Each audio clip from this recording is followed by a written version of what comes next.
This is Bible School Radio, KDKR, Decatur, Dallas, Fort Worth, KYJC, Commerce, and KMWC, Bethany. On the web at kdkr.org and on all your devices with the Live 365 app. Portions of KDKR programming do not necessarily reflect the views of this station, its management, or staff. Prudent Money with Bob Brooks is sponsored by the Prudent Money Foundation on 91.3. Well, what does it mean when interest rates do something unexpected? Today we're going to take a look. Stay tuned for Prudent Money.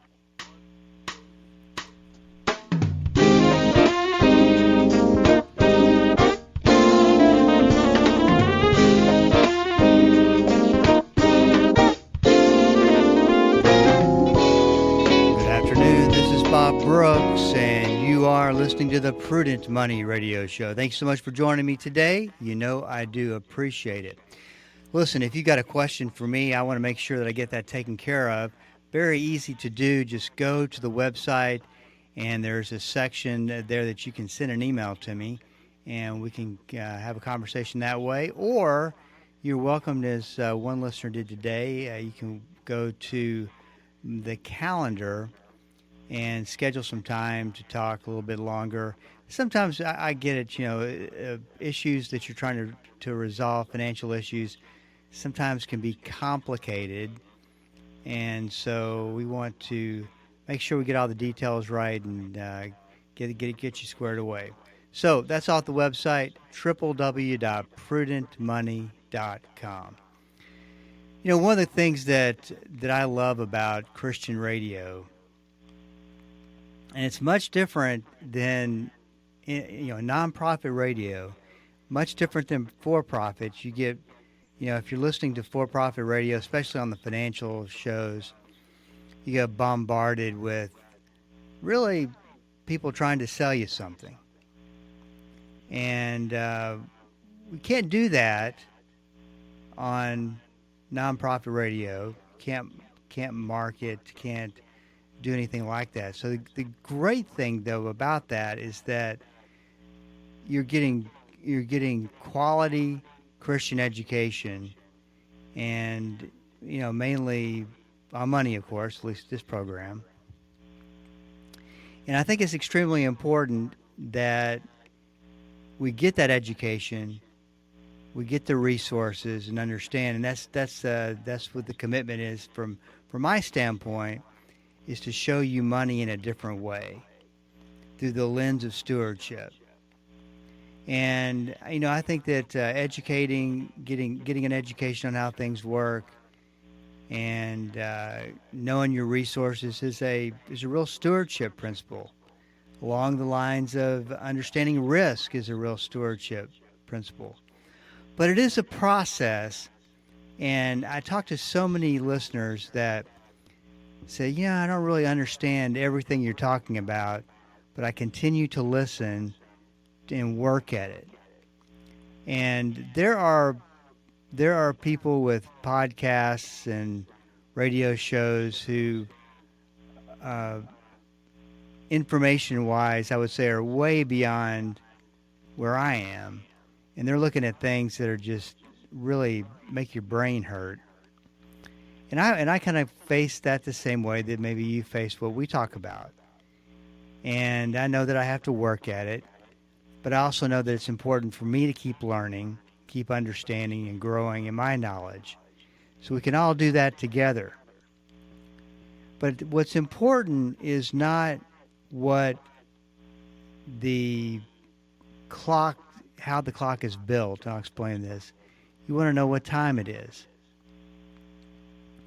I used to have this CPA, and every time tax season would come around, he would go into great lengths of detail and talking about all the aspects of my return. And I'd always tell him, I said, listen, I don't want to know really, because I trust you, I don't really want to know the details or how the clock is made. I just want to know what time it is.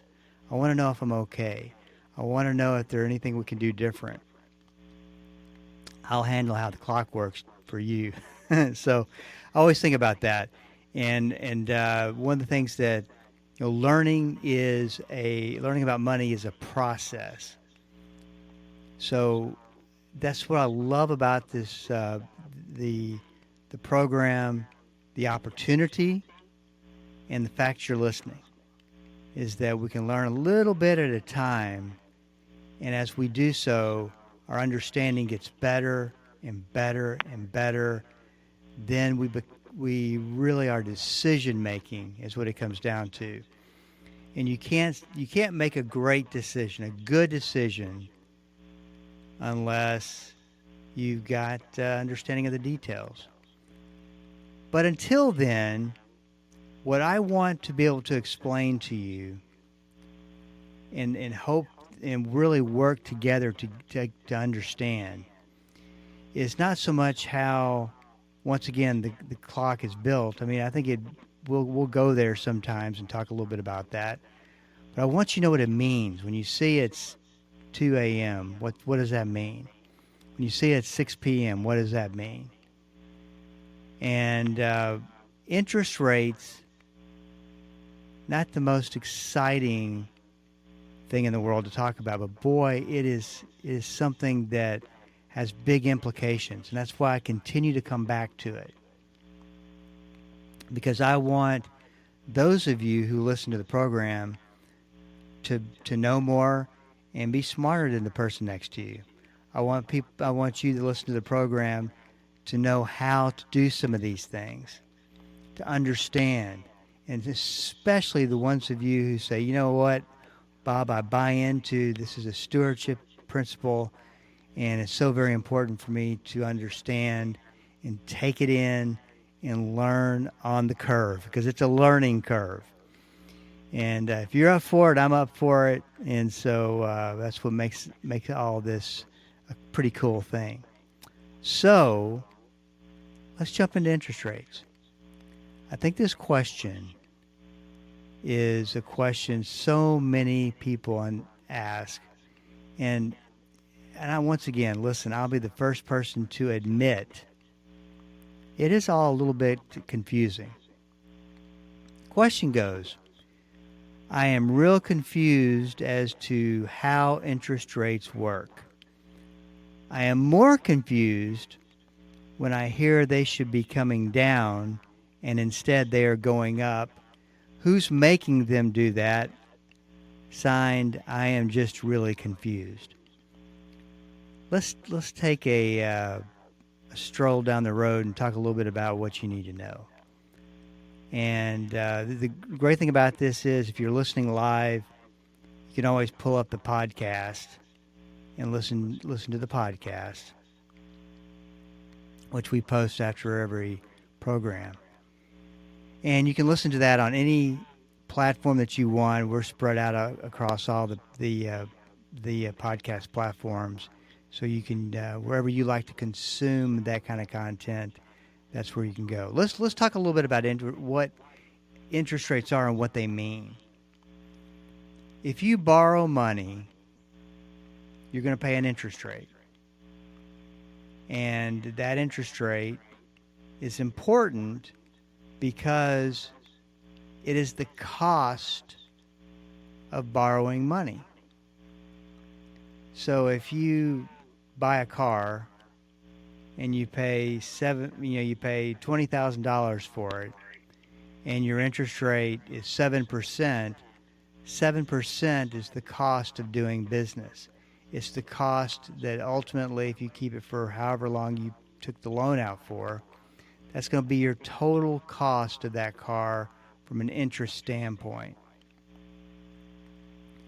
If you've borrowed 35 trillion almost, and I checked it, by this time tomorrow we should have the $36 trillion party hats out and having a great time, because that, my friends, is where the national debt will probably be by tomorrow.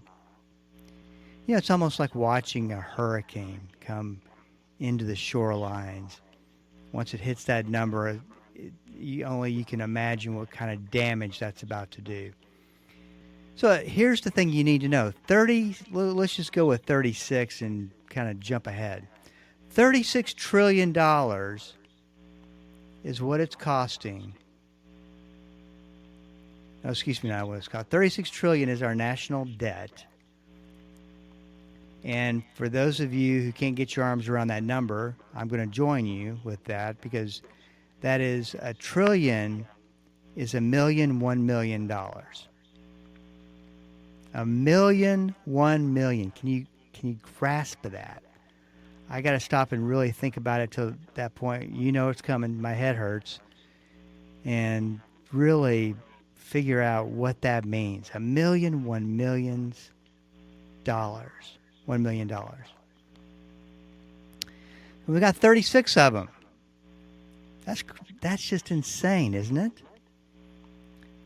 So obviously the interest level on that debt is extremely important. So it's important to keep those interest rates down as much as possible. And we do that through the Federal Reserve Board. The Federal Reserve monitors and manages that interest rate. This is where it gets a little dicey. Now, the Federal Reserve Board sets the interest rate that they think that consumers should be paying, the businesses should be charging, and it's the benchmark, and it's called the federal funds rate. So here's where you don't need to know the details. You just need to know the outcome, what we're looking for. If that federal funds rate's going up, that's not a good thing.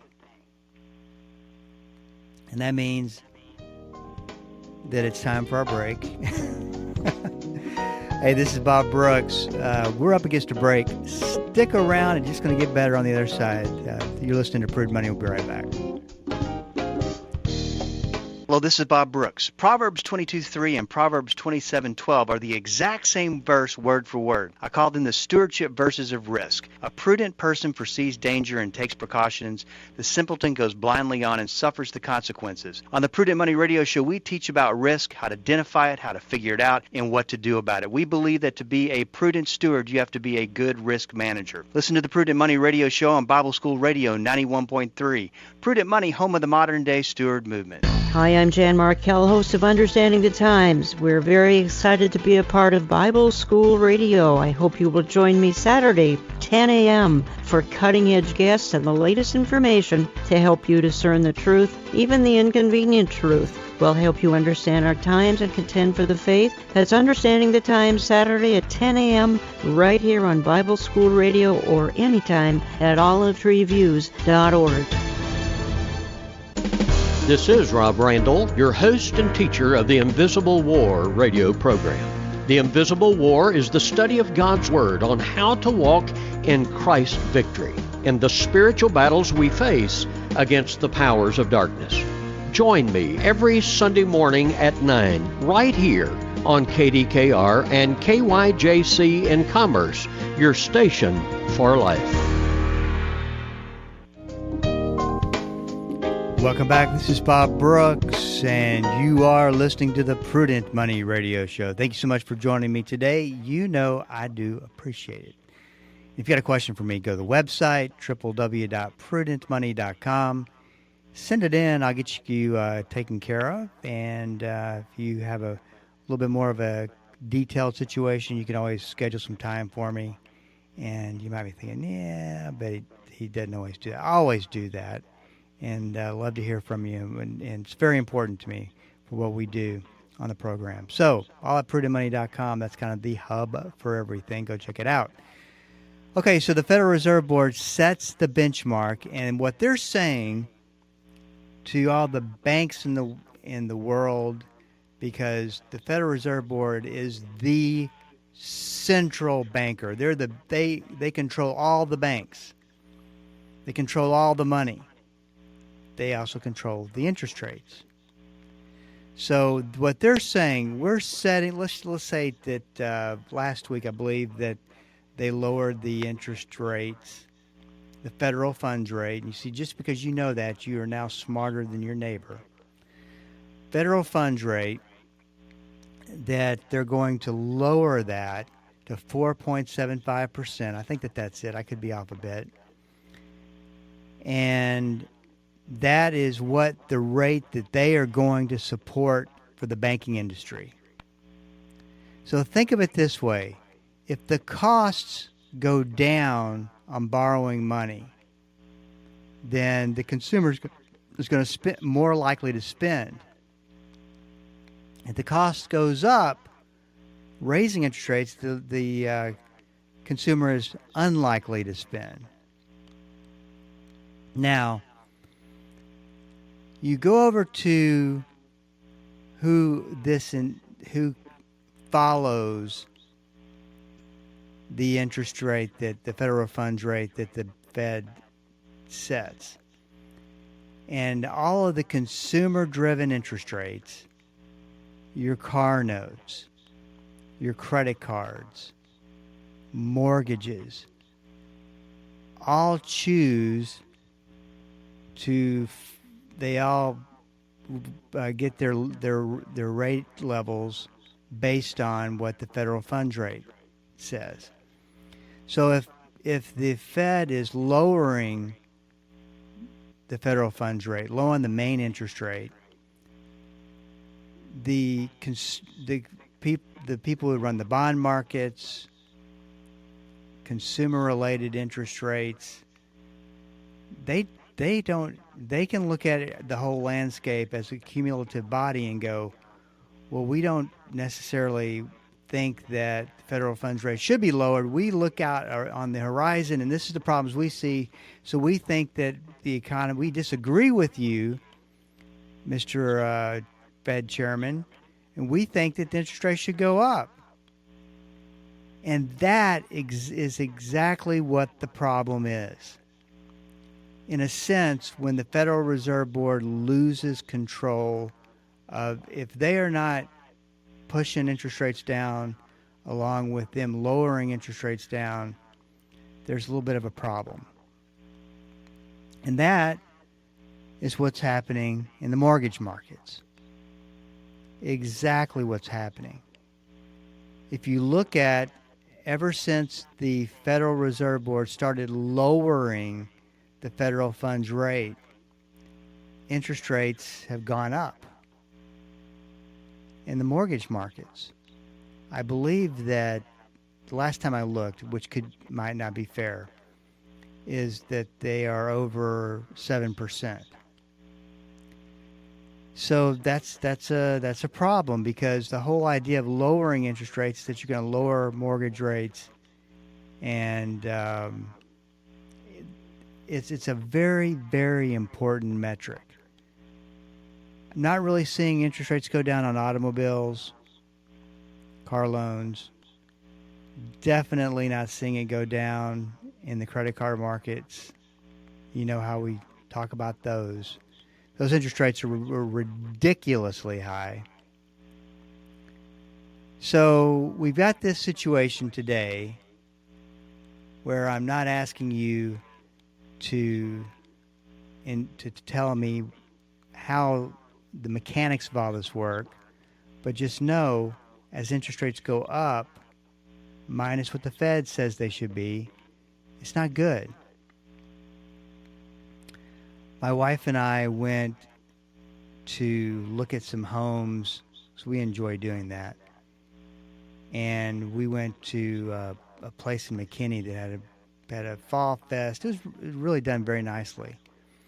But it's interesting to talk to these new home builders and what they're doing to cut costs.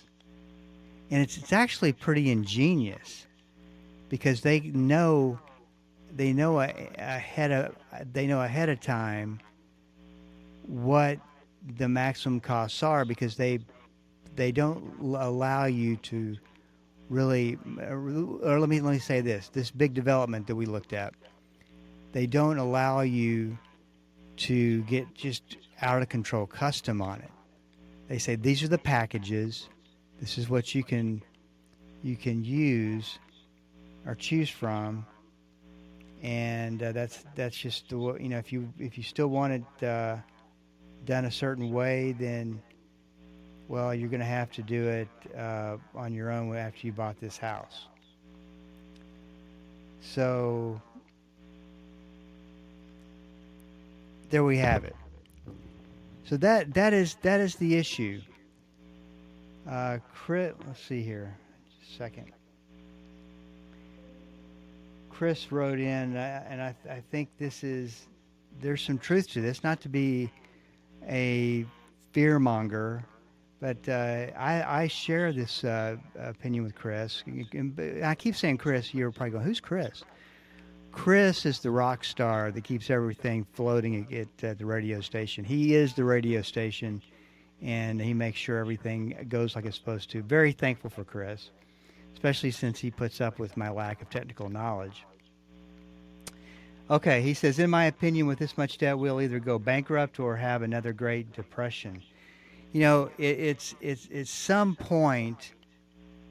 It just doesn't. It doesn't. It won't. The system is not attainable, and you just can't continue to make decisions. And here's the thing: the reason why that you're seeing interest rates go up as opposed to going down, like the Federal Reserve Board says they should be going down, is because I think that your interest rates that are affected by everybody outside of the Federal Reserve Board are looking at it and they go, well, we think that these government bonds should be paying higher interest rates because we see politicians who are just going to spend. That's all they're going to do is spend money, borrow money. And if someone's going to buy our debt, buy our bonds, they're going to go, well, we need way more than what you're charging in interest. And when you are handicapped by $36 trillion, I'm jumping ahead, probably tomorrow, we'll have our $36 trillion party. And they don't care. They just don't care.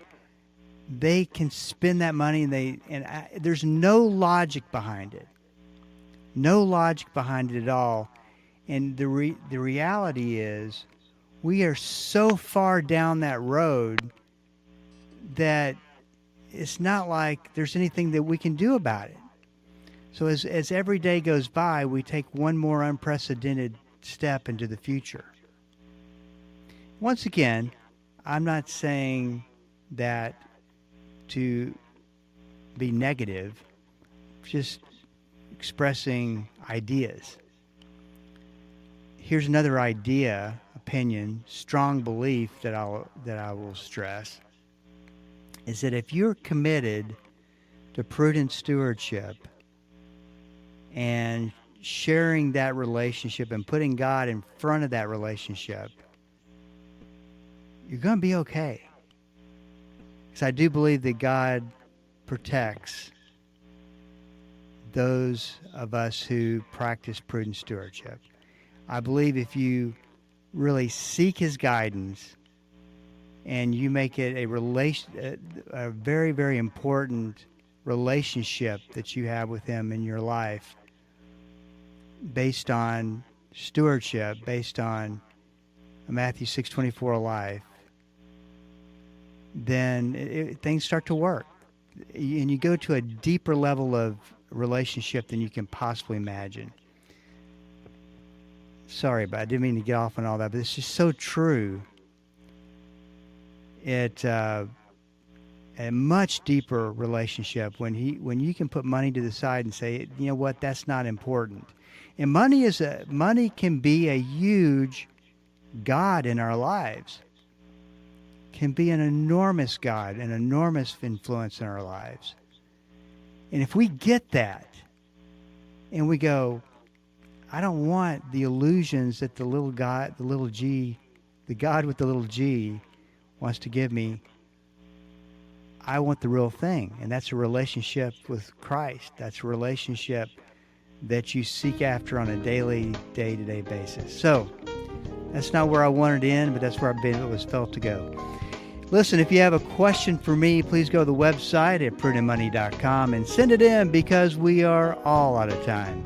Till we do meet again next time, keep the faith and have a great rest of the day.